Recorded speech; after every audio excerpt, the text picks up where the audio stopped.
The high-pitched whine of the drill was the only thing filling my ears. It is a sound I have known my whole life, but at 66, it feels a little heavier in my hand than it used to. I was standing on my front porch, leaning against the doorframe of the house I have lived in for over 40 years. It is an old house, a bit stubborn, much like me. My grandson Leo was crouching by my feet, checking a small screen on his phone. He is 19, a good kid, but he lives in a world of wires and signals that I do not always understand.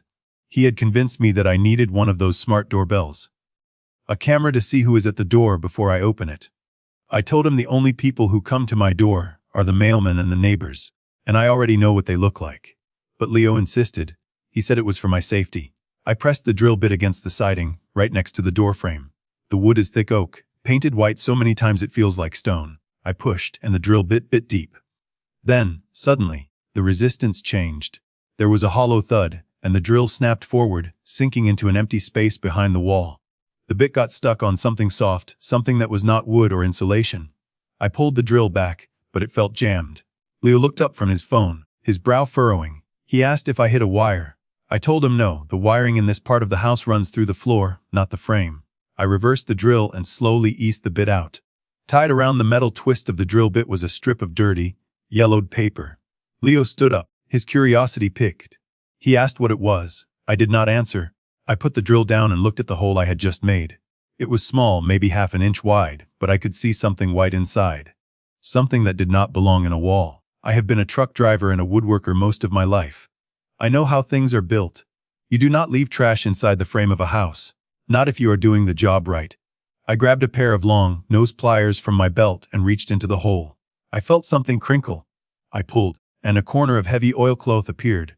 I kept pulling until a small, rectangular bundle fell out into my palm. It was wrapped tight in waxed paper, the kind they used to use for sandwiches back in the day. It was covered in decades of gray dust and sawdust. It felt heavy, much heavier than it should have. Leo was leaning in now, his eyes wide. He asked if it was money. I laughed a little, but my chest felt tight. I told him it was probably just some old insulation or a joke left by the builders. But I knew that was not true. My father and my brother, Howard, had helped me renovate this porch back in the 1980s. We did the work ourselves. I sat down on the top step of the porch, my knees creaking. My hands were shaking a little as I started to peel back the waxed paper. It was brittle, snapping like dry leaves in my fingers. Inside the oilcloth was a stack of envelopes, maybe 10 or 12 of them. They were all clean, protected from the damp and the rot by the wax in the wall. The stamps on the corner were old. Some were 22 cents. Some were 20 cents. I recognized the postmarks. They were all from 1986. Leo reached over and picked up one of the envelopes that had slipped to the floor. He read the address out loud. It was addressed to me. Frank Miller, this house. But there was no postmark on this one. No stamp. It had never been through the mail. I looked at the stack in my hand. Most of them were bills or advertisements from 40 years ago. Things that had been intercepted before they ever reached the mailbox. Or maybe they had been taken out of the mailbox before I got home from my routes. Back then, I was driving long hauls, sometimes gone for 6 days a week. My brother Howard was living in the guest room then, helping out while he finished law school. I felt a strange chill, despite the afternoon sun hitting my face. Why would someone take my mail and hide it inside a wall? Why would they go through the trouble of wrapping it in oilcloth and tucking it behind the siding? I looked at the envelope Leo was holding. The handwriting was neat, slanted, and very familiar. It was a woman's handwriting, a hand I had not seen in a very long time. It was Sarah's. Sarah Evans was the girl I thought was going to be my wife. We were 24. We had plans. And then, one summer, everything just went cold. I thought she had changed her mind. I thought she had decided I was just a guy with a truck and no future, while she was a girl with big dreams. She left town, and I never heard from her again. I married someone else a few years later. I lived my life. I grew old. But here was her handwriting, tucked behind a piece of oak for 4 decades. My thumb brushed against the seal of the envelope. The glue was old and gave way easily. It felt like I was breaking a tome. Leo was quiet now, sensing the change in the air. He did not say a word. He just watched my face. I pulled the paper out. It was 3 pages long, written on yellow legal pad paper. My eyes are not what they used to be, but I did not need my glasses for this. The ink was dark and clear. I started to read the first line. My breath hitched in my throat, and for a second, I forgot where I was. I forgot about the smart doorbell, the drill, and the grandson standing next to me. The letter began with 6 words that made the last 40 years of my life feel like a house built on sand. It said, "Dear Frank, since you decided to come with me, I have bought the tickets." I stared at the words. Since you decided to come with me. I had never made that decision. I had never been asked. I spent 40 years believing she had left me behind, but this letter, this piece of paper hidden in my own wall, said something very different. It said she was waiting for me. And it meant that someone I trusted had ensured I never showed up. The electric drill felt heavy in my hand, heavier than it used to. It was a humid Saturday morning, and my grandson Leo was busy messing with wires on the porch. He is 19, full of energy and talk about smart homes and security. I was just trying to keep my hands steady. This old house has been my anchor for 40 years, and today we were drilling into its bones to install a video doorbell. I pushed the bit into the wood siding near the doorframe. The resistance was solid at first, then suddenly the drill snapped forward into an empty space. I pulled the bit back, and it brought something out with it. Not wood chips, but a scrap of old, yellowed paper. It was wrapped around the metal spiral like a dry leaf. Leo stopped what he was doing. He asked if I hit a wire. I told him no, it felt like paper. I put the drill down and looked at the hole. There was something white tucked inside the wall cavity. I grabbed a pair of needle nose pliers and reached in. My heart started a slow, heavy thud against my ribs. I pulled out a small bundle. It was wrapped in thick oilcloth and tied with a piece of rotting twine. It was dusty and smelled like damp earth in old basements. I wiped the grime away with my thumb. Inside were letters. A whole stack of them.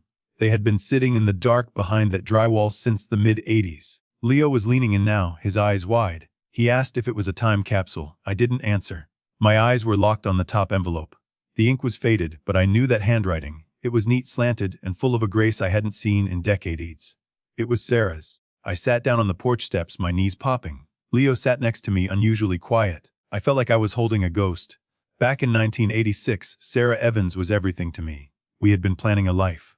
Then, one day the letters just stopped coming. I thought she had changed her mind. I thought she decided a truck driver like me wasn't enough for a girl like her. I always blamed myself. I thought I had failed her somehow, or that I wasn't smart enough to keep her interested. That feeling of being second best stayed with me. It shaped how I saw myself for 40 years. It made me grateful when my brother Howard took over the family business and kept me on as the help. I felt lucky just to have a roof and a steady route. I looked at the bundle. These letters weren't lost in the mail. They were hidden. Someone had opened the wall during the renovation back in '86 and tucked them away where I would never find them. My brother Howard had managed that renovation. He was the one who told me Sarah had moved on without a word. My hands were shaking as I untied the twine. The letters were crisp and clean inside the oilcloth. There were 5 of them, all addressed to me, all unopened. I picked the one on top and slid my finger under the flap. The paper crinkled a sharp sound in the quiet morning air. I started to read. The date at the top was June 12, 1986. That was 2 weeks before she left town. 2 weeks before my life took a turn I never questioned until this very second. The first sentence hit me like a physical blow. It didn't sound like a girl who was leaving. It sounded like a girl who was waiting.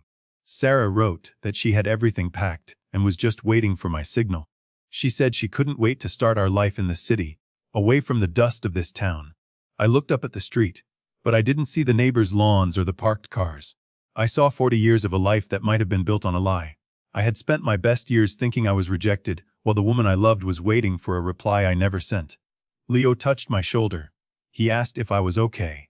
I couldn't find my voice. I looked at the next letter in the pile. It was thicker. My mind was racing, trying to find a reason, an excuse. Maybe they fell. No, not an oilcloth. Not tucked deep behind the frame. I thought about all the times I thanked Howard for looking out for me.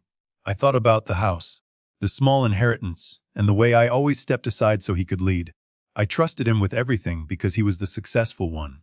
He was the brother who stayed. I stood up, clutching the letters to my chest. The smart doorbell was sitting on the porch floor, forgotten. I told Leo we were done for the day. He looked at me with a mix of confusion and concern, but he didn't push. He saw my face. I walked inside and sat at the kitchen table. The house felt different now. Every board, every wall felt like it was keeping a secret.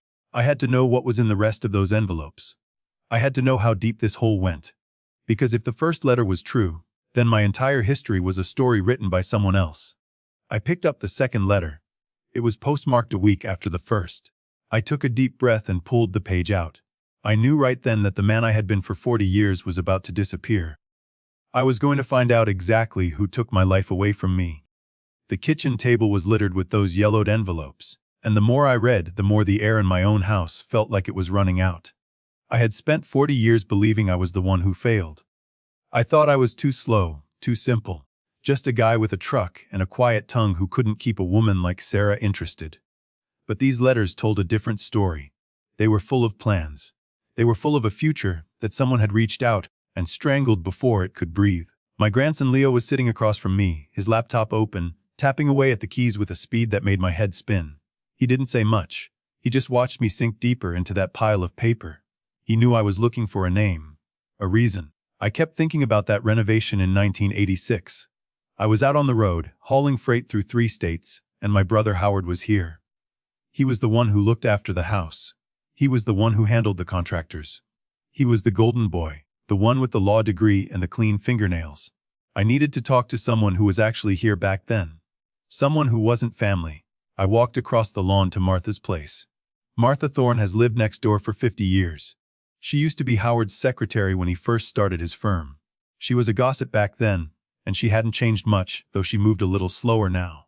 I found her on her porch, watering a row of dying geraniums. I didn't waste time with small talk. I held up the oilcloth bundle and asked her if she remembered the day the drywall went up in my foyer. She stopped watering. Her eyes went to the bundle, and for a second I saw her hand shake. She didn't look at my face. She looked at the ground and said she didn't remember much about those days. It was a long time ago, she said. Too long. I stepped closer. I told her I found these tucked behind the studs. Letters. Letters from Sarah that I never got. I asked her point blank if she knew why they were there. Martha's mouth went tight. She started to turn away, but I caught her arm. Not hard, just enough to make her stay. I told her I had spent my whole life thinking I wasn't good enough, and I deserved to know why my mail was inside my wall. Martha let out a long, shaky breath. She looked over at Howard's big house on the hill, then back at me. She whispered that Howard was always worried about the family image. He didn't want me leaving town with a girl like Sarah. He thought it would look bad for his new firm if his brother ran off like a teenager. But it was more than that, Frank, she said. It was always more than that with your brother. She told me Howard had told her to keep an eye on the mailbox while I was on my routes. He told her Sarah was trouble and that he was protecting me. Martha said she saw him take a handful of letters one afternoon and walk into my house while the workers were finishing the foyer. She thought he was just putting them on the counter. She didn't know he was burying them. I felt a cold, sharp anger start to settle in my gut. It wasn't just a mistake. It wasn't a lost mailbag. It was my brother. My own blood had stood in my house, watched the men seal up those walls, and knew that he was sealing up my life along with them. He let me grieve. He let me wonder for 4 decades what I had done wrong. I walked back to my house, and Leo was waiting by the door. He had a look on his face that I didn't like. He turned his laptop around so I could see the screen. He had been digging through old county records, things I didn't even know were public. He found a copy of our father's estate papers from 1986. I looked at the digital scan. The date was just 3 days after Sarah left. My father had passed away that spring, and I always thought he left the house to Howard because Howard knew how to manage things. But Leo pointed to a clause in the secondary filing. It said the property and the cash assets were to be split 50-50, but only if both brothers were still residing in the county at the time of the final probate. The air in the room went cold. If I had left with Sarah like we planned, I would have forfeited my half. By keeping those letters from me, by making sure I stayed right here in this town, driving my truck and keeping my head down, Howard didn't just protect the family image. He made sure he got every single cent our father left behind. He stole my woman, he stole my future, and he stole my inheritance, all while acting like he was doing me a favor by letting me live in the guest house. I looked at the letters on the table, then out the window toward Howard's place. The anger wasn't quiet anymore. It was loud. It was a roar. I realized then that my brother hadn't been looking out for me for 40 years. He had been managing a crime scene. Leo asked me what we were going to do. I didn't answer him right away. I just picked up the letters and put them back in the bundle. I had spent 40 years being the quiet brother. The one who didn't cause trouble. The one who worked hard and kept his mouth shut. But that man died the minute I read that first letter. I told Leo to keep digging. I wanted to know every lie Howard ever told. I wanted to know exactly how much my brother thought my life was worth. Because I wasn't going to just sit on this porch and grow old anymore. I was going to get my life back. and I was going to start by finding out exactly where Sarah went. I didn't sleep that night. I sat in my recliner with the lamp dimmed, watching the shadows stretch across the ceiling. For 40 years, I believed I was just a man who didn't measure up. Now, I felt like a man who had been living in a house built out of smoke and mirrors. By 5 in the morning, I knew I couldn't just sit and wait for the truth to find me. I had to go looking for it. Leo was already awake when I walked into the kitchen. He had that look on his face again, the one he gets when he's deep into a project. He told me he'd been up all night on those genealogy and property tax sites. He found something that didn't sit right. It wasn't just about the house. It was about the money our father had saved from his years at the mill. He showed me a digital copy of a bank ledger from August of 1986. There was a withdrawal, a big one. $40,000. In today's money, that's a small fortune. It was taken out of our father's joint account just 2 days after he passed away. The signature on the slip was Howard's. I looked at that grainy image on the screen. My name wasn't anywhere on it. Back then, I was somewhere in Nebraska, hauling a load of dry goods, grieving a father I thought had died broke. Howard had told me there was barely enough to cover the funeral. He said he'd handled the bills out of his own pocket, because he was the brother with the professional career. I thanked him for it. I felt like a burden. I told Leo I needed to see someone who knew how Howard operated back then. I drove down to the old VFW hall to find Miller. Not my Miller, but old man Miller, who used to run the county records office before he retired. He's 80 now, spends most of his time drinking black coffee and complaining about the weather. I sat down across from him and laid it out. I didn't tell him everything, just enough.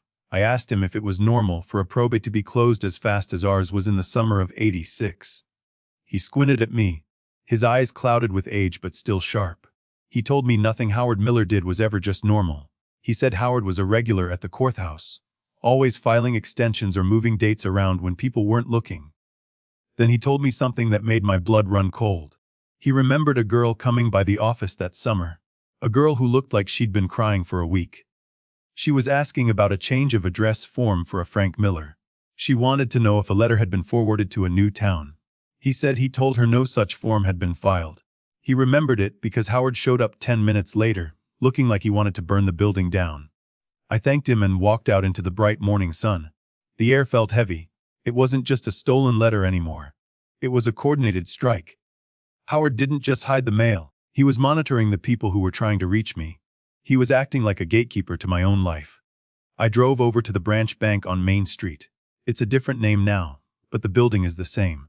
I asked for the manager, a woman named Mrs. Gable. I told her I was looking into some old family records for tax purposes. I showed her my ID and the death certificate Leo had printed out. She was hesitant at first. Records that old are usually moved to off-site storage. But she did some digging on her computer. She found a note in the file from October of 1986. It was a stop payment order on a cashier's check. A check made out to me, Frank Miller, for $20,000. Half of the withdrawal. The reason listed for the stop payment was recipient deceased or moved. Address unknown. I leaned against the marble counter to keep from falling over. Howard had written a check to give me my fair share, likely to keep the paper trail clean for the bank. Then, once the probate was settled and I was safely out on the road, he told the bank I was gone. He told them I didn't exist anymore. I went back to the house and found Leo in the garage. He had been looking through some old boxes I hadn't touched since the '90s. He held up a small, leather-bound ledger. It was my father's personal notebook, the one he kept in his breast pocket. Inside the back cover, there was a list of numbers. It looked like a set of coordinates or a safe combination. But Leo pointed to a name written in the margin, circled in red ink. It wasn't Sarah, and it wasn't Howard. It was a name I hadn't heard in years. A man named Silas, who used to be the family lawyer before Howard took over. I realized then that Howard hadn't just lied to me. He had dismantled an entire legal structure to get what he wanted. He had pushed Silas out of the picture. I sat on my workbench, staring at the letters in the oilcloth. The mystery was growing into something much bigger and much darker than a few missed letters. I told Leo to find Silas. If he was still alive, he was the only one who could tell us what the original plan was. I felt like I was walking into a storm, but for the first time in 40 years, I wasn't afraid of getting wet. I wanted to know how much of my life was actually mine, and how much was a script written by a brother who thought he was a king. I looked at the house, the porch, the yard. Everything I thought I owned felt like a bribe. A bribe to keep me quiet. A bribe to keep me from asking the questions I was finally asking now. I knew the next few days would change everything. I just didn't know if I was ready for what we were going to find behind the next door we opened. The drive took nearly 7 hours. Leo sat in the passenger seat of my old truck, navigating with that glowing phone of his, while I just kept my eyes on the white lines of the interstate. We were crossing state lines, heading toward a small town in Ohio I hadn't thought about in a lifetime. My chest felt like it was being squeezed by a C-clamp. I kept thinking about the stack of letters in the oilcloth back home. 40 years of silence was about to be broken, and I wasn't sure if I was ready for the noise it would make. Leo had found her through a library registry. Sarah Evans. She hadn't gone far, not really. Just far enough to disappear from a man who never came looking for her. We pulled up to a small, neat house with a flower garden that looked well tended. My hands were shaking so hard I had to grip the steering wheel for a minute after I cut the engine. I walked up the path alone. Leo stayed in the truck. He knew this was a ghost I had to face by myself. When the door opened, the woman standing there had silver hair and glasses, but the eyes were the same. Those blue eyes that used to look at me like I was the only man in the world. She looked at me for a long time, the color draining from her face. She whispered my name like it was a question she'd been asking for half a century. We sat in her kitchen, two strangers with 40 years of scar tissue between us. I placed the oilcloth bundle on the table. I told her about the doorbell. I told her about the hole in the wall. I showed her the letters she had written to me in 1986. The ones I never got. Sarah reached out and touched the yellowed paper, her fingers trembling. She told me she waited at the bus station for 3 days. She said she wrote to me every single week for months after she moved. She thought I had changed my mind. She thought I had decided to stay in that small town and live the quiet life my brother Howard said I wanted. Then she got up and went to a desk in the corner. She pulled out a small wooden box and brought it to the table. Inside was a single envelope, postmarked July of 1986. It was addressed to her, in a handwriting that looked exactly like mine. It was shaky, a bit rough around the edges. Just like the way I used to write back then. I opened it. The letter was short. It said I didn't want to see her again. It said I was happy where I was and that she was a mistake I wanted to forget. It told her to stop writing and to leave my family alone. It was signed with my name. But I never wrote that letter. I never even saw that stationery. I stared at the page until the words blurred. I looked at the way the letter R was looped. It was a perfect match for my hand, but there was a tiny tick at the top of the H in the signature. A lawyer's tick. The kind Howard used on every document he ever signed. My brother hadn't just stolen her letters to me. He had written a lie to her, using my name, to make sure she never came back. Sarah started to cry, a quiet, broken sound that cut right through me. She said she spent years wondering what she had done wrong. She married a man she didn't love because she thought I had thrown her away like trash. She lived a whole life based on a forged signature. I realized then that Howard hadn't just been greedy about the money or the house. He had been cruel. He had played God with our lives. He had sat across from me at Sunday dinners for 40 years, watching me struggle, watching me grow old and lonely, knowing all along that he was the one who had ripped the heart out of my world. The weight of it was more than I could carry. It wasn't just a missed connection. It was a calculated, cold-blooded theft of 2 human lives. My brother had looked at us and decided we didn't matter as much as his bank account and his reputation. He had buried our future in a wall and spent the next 4 decades watching the grass grow over it. I stood up, the chair scraping loud against the linoleum. I looked at Sarah, and I saw the woman I should have grown old with. I saw the life that was stolen by a man I called my brother. The anger that had been simmering in me for days finally boiled over into something cold and sharp. I told Sarah I was going home. I told her I was going to finish what Howard started, but not the way he expected. I walked out to the truck where Leo was waiting. He saw my face and didn't ask a single question. He just started the engine. As we hit the highway, I looked at the stack of letters in my lap. I wasn't just a retired truck driver anymore. I was a man who had finally found the map to his own life, and the first stop was going to be my brother's front door. Howard had spent 40 years keeping me in the dark. Now, I was going to bring the light, and I was going to make sure it burned down every lie he ever told. The drive back from Sarah's house was the longest of my life. I didn't say a word. Leo kept glancing over at me, his face tight with a mix of pity and fear. I wasn't crying. I was past that. I felt like a man who had spent 40 years in a dark room, only to find out my own brother had been the one holding the door shut. I didn't go home to rest. I pulled the truck straight into Howard's long, paved driveway. His house is big, a sprawling colonial on the hill with a manicured lawn that looks like it belongs in a magazine. I used to think he earned it all through long nights and legal brilliance. Now every white pillar looked like it was built out of the life he stole from me. I didn't knock. I walked through the front door. Howard was in his study, sitting behind a massive mahogany desk, sipping a scotch. He looked up, and for a split second, I saw it. That tiny flicker of a cornered animal.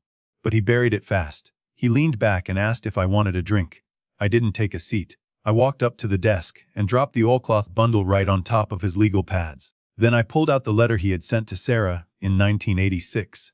The one with my name on the bottom and his lawyer's tick on the signature. I asked him why. Just one word. Why? Howard didn't flinch. He didn't even look at the letter. He just sighed. Like I was a difficult client he had to handle. He told me I was too young and too reckless back then. He said Sarah was a distraction, a girl who would have dragged me down to some city where I'd end up in a ditch. He said he did it for the family. He said he did it for me. Then he smiled, a thin, cold smile. He told me to look at the big picture. He said he kept me here, gave me a steady job, and made sure I had a roof over my head. He talked about it like he was a saint, and I was a charity case. I told him about the bank records. I told him about the $40,000 he took from our father's account. I told him I knew about the stop payment on my share of the inheritance. Howard finally put his glass down. His eyes turned into flint. He said that money was better off in his hands. He said I would have blown it on some pipe dream with a girl who didn't know the value of a dollar. He told me he used that money to build the firm, and that firm looked after the Miller name. Then he leaned in. He told me there was something I didn't know. He hadn't just taken the inheritance. He had dipped into the education fund our father set up for me when I was a kid. He used it as seed money for his first office. He admitted it like he was proud of his investment. He said, "Frank, look at you. You were always meant to be behind a wheel, not a desk. I just made sure you stayed where you belonged." He reached into his desk drawer and pulled out a checkbook. He scribbled something quickly, tore the slip out, and flicked it across the desk. It was for $50,000. He told me to take it and go home. He said it was more than I'd make in 5 years of driving. He told me to buy a new boat, take Leo on a trip, and shut my mouth for good. He looked me dead in the eye and said, "Frank, look at yourself. Without me, you're nothing but a retired driver with a bad back. Don't be a fool. Take the money and keep the peace." Friends listening to this right now, I want to stop for a second. Howard looked at me like I was something he could just buy and sell. He looked at a human life and saw a price tag. If you can feel the heat in my chest right now, if you think my brother's greed has gone too far, I want you to do one thing. Stop what you're doing and leave a single word in the comments. Just one word, Juriyid. Or, if you believe the truth has to come out, type TRUH. Let me know you're standing there with me on that porch. I looked at the check sitting on the mahogany. I didn't touch it. I looked at the man who shared my blood, the man I had defended and trusted for 60 years. I realized then that Howard didn't love me. He didn't even respect me. I was just a loose end he had spent a lifetime trying to tie down. I told him he could keep his money. I told him the truth was going to cost him a lot more than $50,000. Howard's face went pale, then red. He stood up, his voice dropping to a loud, dangerous hiss. He told me to remember whose name was on the deed to my house. He reminded me that he was the one who handled my pension paperwork and my taxes. He said if I walked out of that room and said a word to anyone, he would have me on the street by the end of the month.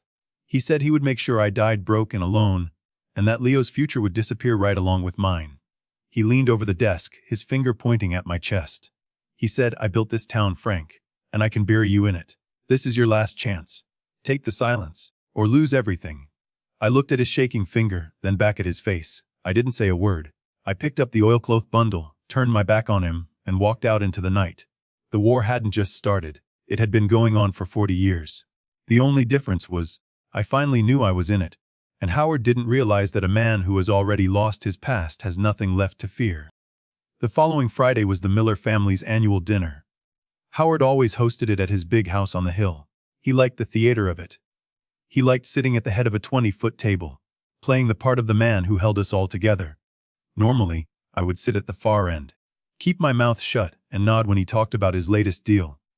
But this time, I had a heavy folder tucked under my arm, and Leo was walking right beside me, holding his phone like a weapon. We walked into that dining room, and the air was already thick with the smell of roast beef and expensive wine. My sisters were there, and a few old cousins. Howard was standing by the fireplace, looking relaxed, like he hadn't threatened to ruin me only 72 hours ago. He looked at me and smiled that politician's smile. He probably thought I was there to hand him back the check and apologize for causing a scene. I didn't take my seat. I waited until everyone was served, until the room went quiet for the grace. But instead of bowing my head, I stood up. I cleared my throat, a sound that seemed to echo off those high ceilings. I told everyone that before we ate, I had a few things I wanted to share, things I had found behind the drywall of my house. Howard's face went from pale to a deep, ugly red. He tried to laugh it off, telling the table that old Frank had been working too hard in the sun. But I didn't stop. I pulled out the bank ledger from 1986. I passed copies down each side of the table. I told them about the $40,000 our father left that disappeared 2 days after the funeral. I told them about the education fund that Howard used to buy his way into his first office. The room went silent. You could hear the ice melting in the glasses. My sister Susan looked at the papers, her eyes going wide. She asked Howard if it was true. Howard didn't answer her. He looked at me, and for the first time in 60 years, I saw the mask fall off. There was no more polished lawyer. There was just a thief who had been caught. He stood up, his chair screeching against the hardwood. He told me to sit down and stop making a fool of myself. He said those papers didn't prove anything. He said he was the executor and he had the right to manage the funds as he saw fit. That's when Leo stepped forward. He tapped a button on his phone, and a voice filled the room. It was Martha Thorne. Leo had sat with her for 3 hours the night before. In the recording, she was crying, but she was clear. She talked about the afternoon Howard brought those letters into the house.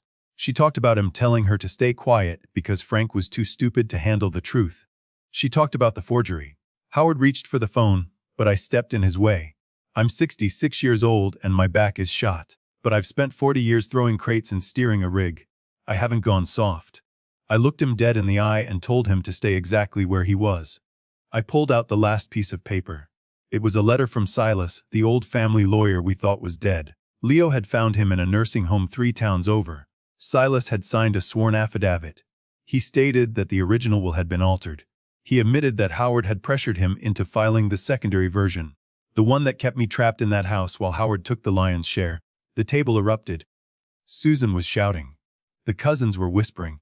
Howard looked around the room, looking for a way out, but there were no more doors to close. He was standing in a house built on theft, and the walls were finally coming down. He tried to say he did it for the family, but the words sounded hollow, like wind in a pipe. I told him I didn't want his money. I told him I didn't even want his house. I wanted the deed to my own home, signed and cleared. I wanted the share of the inheritance he stole, with 40 years of interest, and I wanted it put into a trust for Leo's education. I told him if he didn't have the papers ready by Monday morning, I was going straight to the district attorney with everything in the folder. Howard sank back into his chair. He looked small. He looked like the frightened boy he used to be before he learned how to hide behind a suit and a desk. He didn't look at me. He just stared at the roast beef on his plate. He knew the game was over. He knew that for 40 years, he had been the one in charge, but tonight the power had shifted across the table. I looked at my sisters, at my grandson, and then I looked at the exit. I felt a weight lift off my shoulders that I had been carrying since 1986. I wasn't the failure. I wasn't the man who wasn't good enough. I was just a man who had been cheated, and for the first time in my life, I had cheated back. I walked out of that mansion and didn't look back. The night air felt cool and clean. Leo was quiet as we walked to the truck. He looked at me, and I saw a kind of respect in his eyes that had nothing to do with smart doorbells or technology. We got into the cab and I started the engine. I wasn't going home to hide. I was going home to pack a bag. Because I had one more stop to make, and this time, I wasn't going to let 40 years of lies stand in my way. The dust has finally settled on the Miller house. Howard moved out of his mansion last month. He didn't wait for the sheriff or the lawyers to force his hand. Once the word got out in town about what he'd done, his prestige vanished like morning mist. A lawyer with no reputation is just a man in an expensive suit, and in a town this small, news travels faster than a summer storm. He's living in a small apartment 2 counties over now, waiting for the formal settlement to strip away the rest of his stolen assets. I don't go to see him. Some things are too broken to fix, and 40 years of lies is a mountain no one can climb. My house feels different now. The foyer where I drilled that hole is patched up and painted, but the secret it held is gone. The weight I carried for 4 decades, that nagging feeling that I was a second-rate man who had been discarded, has lifted. It turns out I wasn't a failure. I was just a man who had been robbed while he was looking the other way. Knowing that didn't give me my youth back, but it gave me my pride, And at 66, pride is worth more than gold. Last Tuesday, the paperwork finally cleared. The deed to this house is in my name alone now. The money Howard took from the inheritance in my education fund has been recovered and moved into a trust for Leo. He's going to start college in the fall, and he won't have to worry about the cost of books or tuition. He did more for me with that smart doorbell than he'll ever know. He didn't just give me security, he gave me the truth. I spent the weekend out in my workshop, the smell of cedar and sawdust filling the air. I'm building a new dining table, a big one, solid oak, built to last another 50 years. I find myself working slower these days, enjoying the way the wood yields to the plane. There's no rush anymore. The road ahead isn't as long as the one behind me, but it's mine to walk. Sarah came over yesterday afternoon. She brought a box of old photos and we sat on the porch, watching the sun dip behind the trees. We aren't the kids we were in 1986. We have gray hair and creaking joints and lives that happened apart from each other. We can't go back and get on that bus. We can't erase the years of silence. But we can sit here now, in the quiet, and talk about the people we've become. She told me she's thinking about moving back to town. There's a small place for sale near the library. I told her I'd help her with the move. I told her I'm pretty good with a hammer and a drill, as long as I stay away from the drywall. We laughed, and for a moment, the air felt as light as a Saturday morning 40 years ago. I look at the new doorbell sometimes, the little blue light glowing in the dark. It's funny how a piece of plastic and some wires could change everything. It was meant to show me who was coming to the door, but it ended up showing me who had been standing inside the house all along. The Miller family name isn't what it used to be in this town, but that's okay. The truth is a hard thing, but it's a clean thing. It's like clearing out a clogged engine. It might be messy while you're doing it, but once it's done, everything runs the way it was supposed to. I'm just a retired driver who likes to work with wood, and that's plenty for me. I've got my house, I've got my grandson's future, and I've got a friend on the porch. A man couldn't ask for much more than that. Thank you for staying with me through this long road. It means a lot to have someone listen to the story of a man who finally found his way home. If you enjoyed this journey and want to hear more stories about truth, family, and the things we find when we start looking, please consider subscribing to the channel. It helps us keep these stories going. Take care of yourselves out there, and remember, it's never too late to find out who you really are.